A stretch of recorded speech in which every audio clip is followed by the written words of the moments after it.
guys, so welcome to the vlog. It's me again, Paul P. For this week's episode, I'm going to make something with my hands. Yeah, I'm going to make hero bread or for a hoagie or a sub sandwich.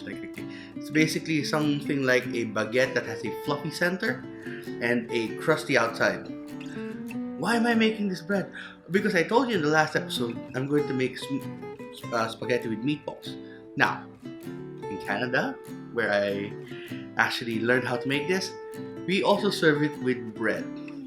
We are going to be making a meatball sub. Yes, you heard me right. We're going to go dairy and carnivore on this. It's going to be good, no veggies, and so you can see later, it's going to be really good and gooey. So, tara, let's get to the kitchen and start kneading that bread. See ya! Okay, to start off, we're going to make our sponge with 7 grams of yeast, 35 grams of bread flour, and 40 grams or 40 ml of 98-degree water. Okay, we're going to mix this together until it comes together as a small sticky dough. I'm going to let it sit for 10 minutes. Okay?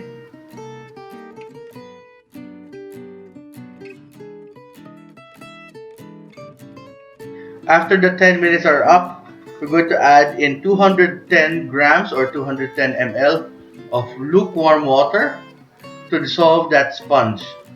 Now, we're going to add 10 grams of sugar. We're going to mix this together until we break up some of the sponge. Here in my bowl, I have 380 grams of flour, bread flour, and 7 grams of salt. We mix it in the flour so that it won't kill the yeast if we add it straight. There. Okay, now we're going to add our salt and flour mixture, and we're going to mix this together until it forms a dough. Okay, look at that. You have to do it by hand. You have to make a feel for it. Then, after it comes together, no more dry spots in there, going to knead it. Knead it for about 10 minutes. Halfway through it, we're going to add in 20 grams of butter, unsalted butter. Okay, we're going to knead this in. Make sure that you incorporate the butter in the whole of the dough. Okay, now once it's nice and smooth like this, it's not actually perfectly smooth, but it comes together. It doesn't stick on the table anymore. We're going to put it into a bowl and cover it with cling wrap and let it proof. Like this.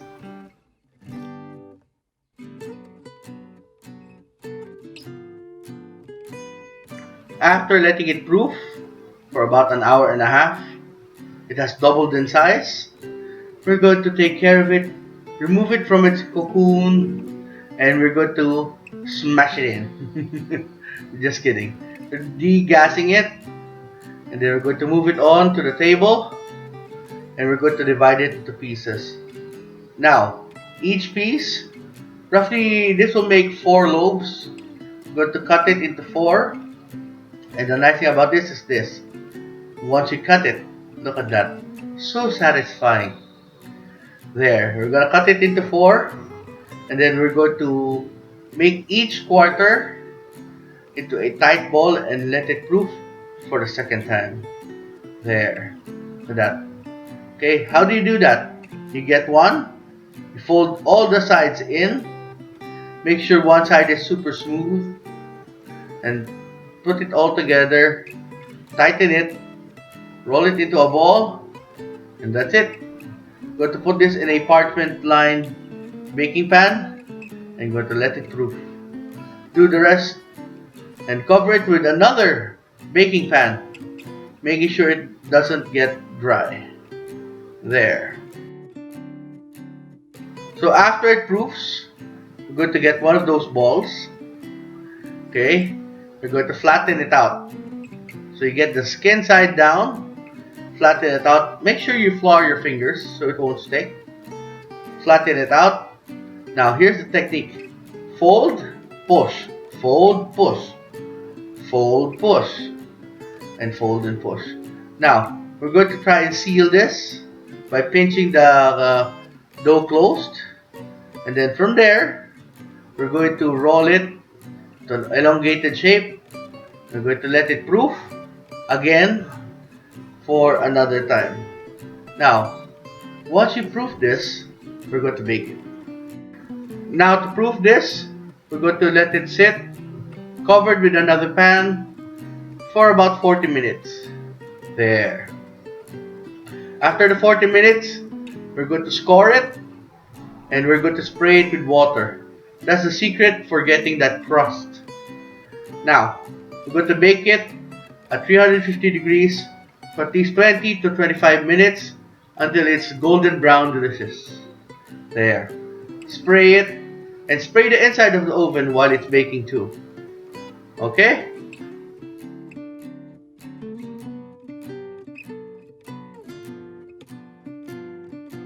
Okay, look at that. It's golden brown delicious. We're going to slice into it. Yes. We're going to slice it, but not completely. We're going to leave one side so that we can open it up like this. There. Beautiful. It's nice and fluffy in the middle, nice and crusty on the outside, but we're going to remove some of the miga or the bread inside to make space for our meatballs. Now, the meatballs are important. That's from the previous vlog. Going to pack them in really well inside, and then we're going to top this with some nicely shredded mozzarella cheese. We will be baking this, actually not baking, broiling this until that cheese is nice and gooey and melted. Okay? And that's the dish.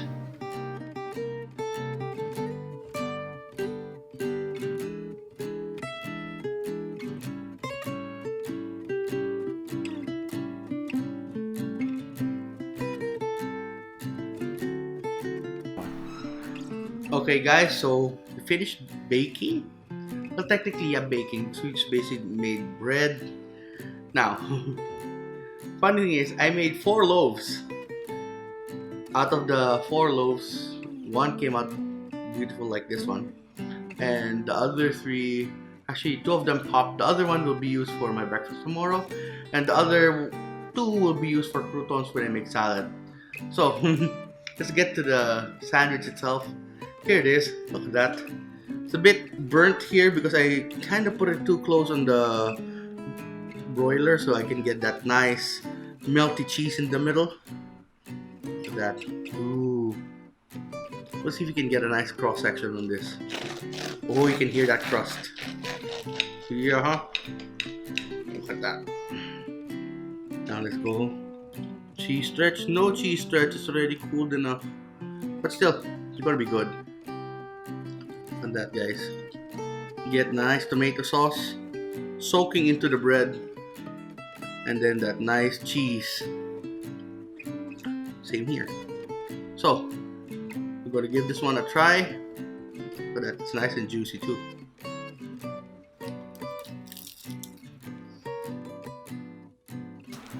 Nice gooey cheese. The meatballs are superb. But the crust, look at that. Nice crust. Because we sprayed water inside the oven while we were baking it. If you notice that spray gun I had. That's one thing I learned. You have to spray water in there to create a misty environment so that you'll get this kind of crust. You know what? We'll take a bit of the crust. Just try it as is. Look at that. You can see the layers. Yeah, huh? That's crunchy. Okay, we'll take one more bite of this beautiful sandwich, which is actually my dinner. That's beautiful.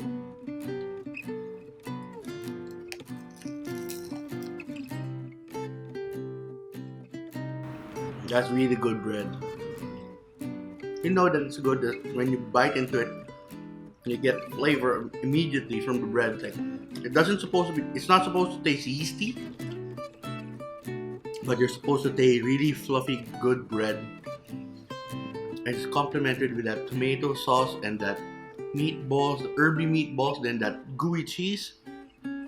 Really. You know what? This is actually one of the best sandwiches I've made for the vlog. See, you have to empty out the inside so that you can really squeeze it in like this. Look how juicy that is.